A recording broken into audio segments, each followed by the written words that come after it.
Hello నమస్తే, నేను మీ వాణి. ఇవాళ మనం ఈ వీడియోలో వెంటాడే నీడ పార్ట్ 16 వినబోతున్నాం. ఫ్రెండ్స్, మీరు కానీ మన ఛానల్ని ఫస్ట్ టైం చూస్తున్నట్లయితే ప్లీజ్ సబ్స్క్రైబ్ చేసుకోండి. అలాగే ఈ వీడియోని తప్పకుండా లైక్ చేసి స్టోరీ ఎలా ఉందో కమెంట్ చేయండి. మరి ఎందుకు ఆలస్యం, స్టోరీ వినేద్దామా? గోవింద్ను హాస్పిటల్లో అడ్మిట్ చేసిన తరువాత హాస్పిటల్ మేనేజర్ సుమంత్ను ఏం జరిగిందని అడుగుతాడు. గోవిందు నా వద్దకు వచ్చి, డాక్టర్ గోవర్ధన్ నాకు విషం ఇంజెక్ట్ చేయబోతున్నాడని చెప్పాడు. నా చెయ్యి పట్టుకొని నన్ను బలవంతంగా బయటకు తీసుకొని వచ్చాడు.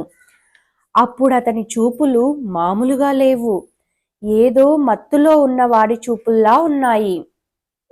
నన్ను రోడ్డు మీద వేగంగా వస్తున్న లారీ కిందకు నెట్టేయాలని చూశాడు. అదృష్టవశాత్తు నేను పడిపోలేదు. మీరు రావడంతో అతను కారు కిందకు దూకి ఆత్మహత్యకు ప్రయత్నించాడు అని చెప్పాడు సుమంత్. నాకు ఒక సందేహం. గోవింద్ మిమ్మల్ని లారీ కిందకు నెట్టడానికి తన బలాన్నంతా ఉపయోగించాడు.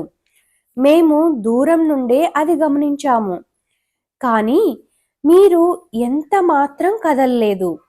మాకు చాలా ఆశ్చర్యం కలిగింది అన్నాడు హాస్పిటల్ మేనేజర్.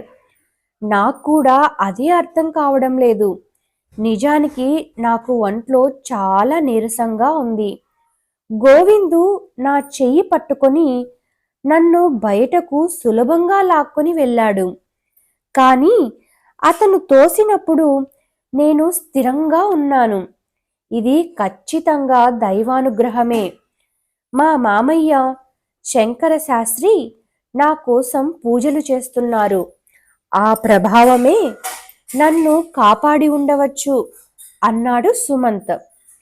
తరువాత అతను రిసెప్షన్లో ఉన్న ఒక ఫోన్ నుండి తన తండ్రికి కాల్ చేశాడు. తనకు యాక్సిడెంట్ అయిన విషయం తెలియజేశాడు. తరువాత హాస్పిటల్ మేనేజర్తో, నేను అనుకున్నదే కరెక్ట్. సరిగ్గా గోవిందు నన్ను లారీ కిందకు తోసే సమయానికి మా మామగారు నా ఫోటో పైన విభూది ఉంచారంట అని చెప్పాడు. ఇంతలో లోకల్ ఎస్ఐ ఆ హాస్పిటల్కి వచ్చాడు. మేనేజర్ ఆయన్ని విష్ చేసి, మీరు వస్తున్నట్లు మా ఎండి గారు చెప్పారు, రండి అంటూ ఆహ్వానించాడు.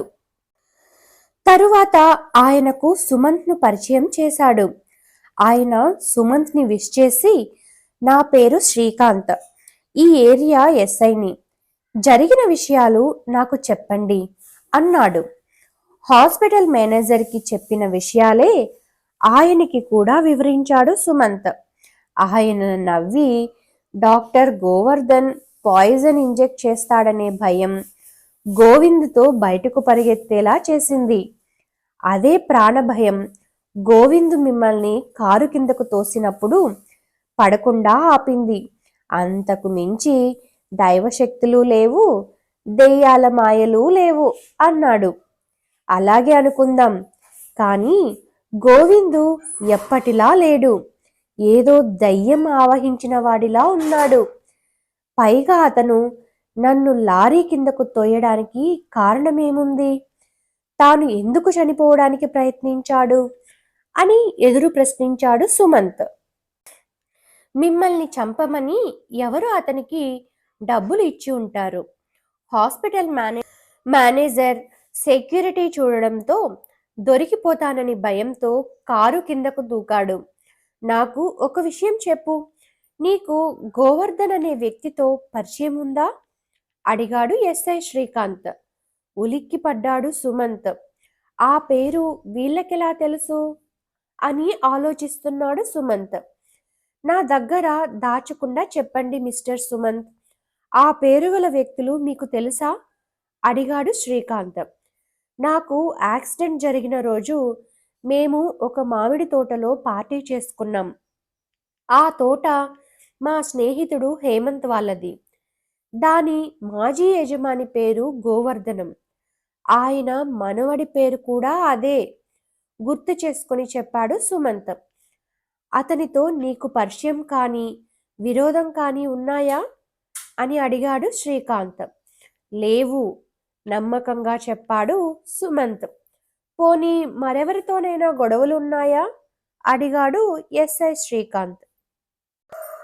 కాస్త ఆలోచించాడు సుమంత్. చాలా రోజుల క్రితం ఆ తోటలో తనకు కలిగిన అనుభవం గుర్తుకు వచ్చింది అతనికి. అది కేవలం భ్రమేనని అప్పుడు తనకి అనిపించింది. అప్పట్లో ఆ విషయం విశాల్కి చెప్పాడు. అతను దాన్ని భ్రమగా కొట్టిపడేశాడు. ఇప్పుడు ఆ విషయం ఇతనికి చెప్పాలా? అవసరం లేదనిపించింది సుమంత్కి.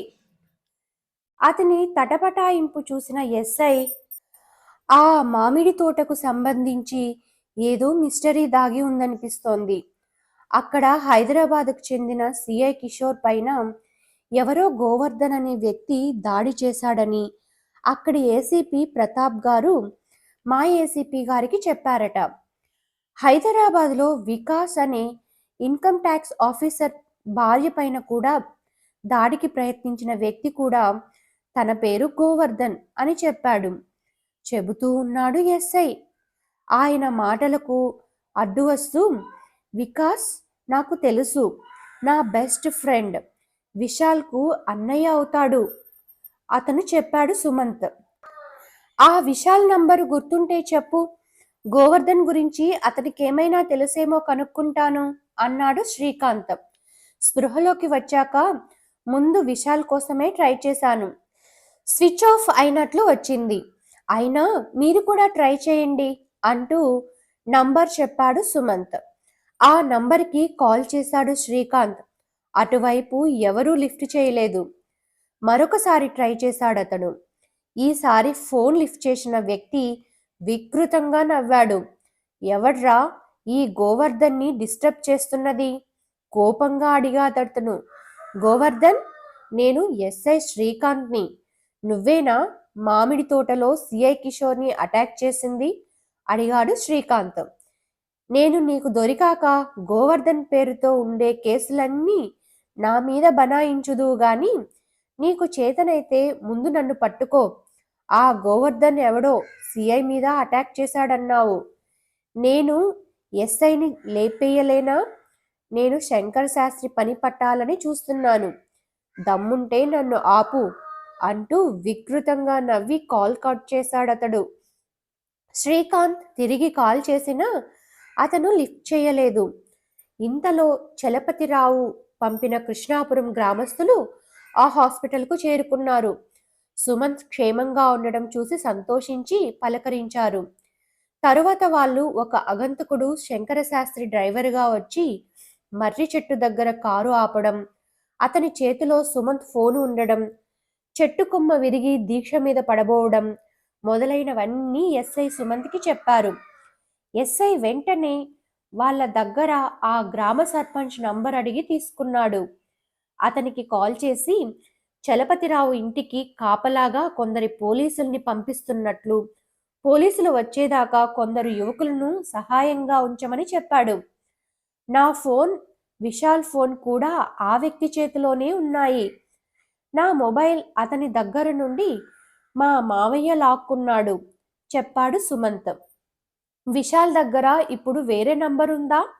అతను వికాస్ తమ్ముడని చెప్పావు కదా, పోనీ వికాస్ నంబర్ గుర్తుందా అడిగాడు శ్రీకాంత్. గుర్తుంది, ఎందుకంటే విశాల్ నంబర్కి వాళ్ళ అన్నయ్య నంబర్కి లాస్ట్ డిజిట్ మాత్రమే తేడా అంటూ వికాస్ నంబర్ చెప్పాడు సుమంత్. వెంటనే ఆ నంబర్కి కాల్ చేశాడు ఎస్ఐ శ్రీకాంత్. అటువైపు కాల్ లిఫ్ట్ చేయగానే, నేను ఎస్ఐ శ్రీకాంత్ని మాట్లాడుతున్నాను, వికాస్ గారేనా మాట్లాడుతున్నది అని అడిగాడు. వికృతమైన వికటాటహాసం వినిపించింది అతనికి. ఎవరది? నేను ఎస్ఐని మాట్లాడుతున్నాను అన్నాడు శ్రీకాంత్. ఇప్పుడే సిఐ తల పగలగొట్టాను, మరో 2 హత్యలు చేయబోతున్నాను, అయ్యాక కాల్ చెయ్యి అన్నట్లు నా పేరు గుర్తించుకో, గోవర్ధన్ నా పేరు అని చెప్పి కాల్ కట్ చేశాడతను. రోమాలు నిక్కబుడుచుకున్నాయి శ్రీకాంత్కి. బయట వాన ఉధృతి పెరిగింది. పెద్ద మెరుపు మెరిసింది. దగ్గరలో పిడుగుపడ్డ శబ్దం వినిపించింది. అదే సమయంలో కరెంటు కూడా పోయింది. ఎమర్జెన్సీ లైట్లు వెలగలేదేంటి ఆశ్చర్యంగా అంటూ ఎవరికో కాల్ చేశాడు హాస్పిటల్ మేనేజర్. గాలికి ఆ హాస్పిటల్ కిటికీలు తటపటా కొట్టుకుంటున్నాయి. ఆ గాలి హోరిలో దేవుడు లేడని చెప్పు, ఒప్పుకుంటాను. కానీ దెయ్యాలు లేవని అంటావా? ఈ గోవర్ధన్ని అవమానించావు నువ్వు అన్న మాటలు వినిపించాయి ఎస్ఐ శ్రీకాంత్కి. ఇక్కడ మామిడి తోట దగ్గర అగంతకుడి కోసం వెతుకుతున్న ఇద్దరు కానిస్టేబుల్స్ ఏసీపీ ప్రతాప్ కాల్ చేసి ముందు కిషోర్ని సేవ్ చేయమని చెప్పాడు. అతని కోసం వెతుకుతున్న వాళ్లకు అతను ఒక చోట నేల మీద పడిపోయి ఉండడం గమనించారు. వీళ్ళు దగ్గరకు వచ్చేసరికి అతను శక్తిని కూడగట్టుకుని పైకి లేస్తున్నాడు.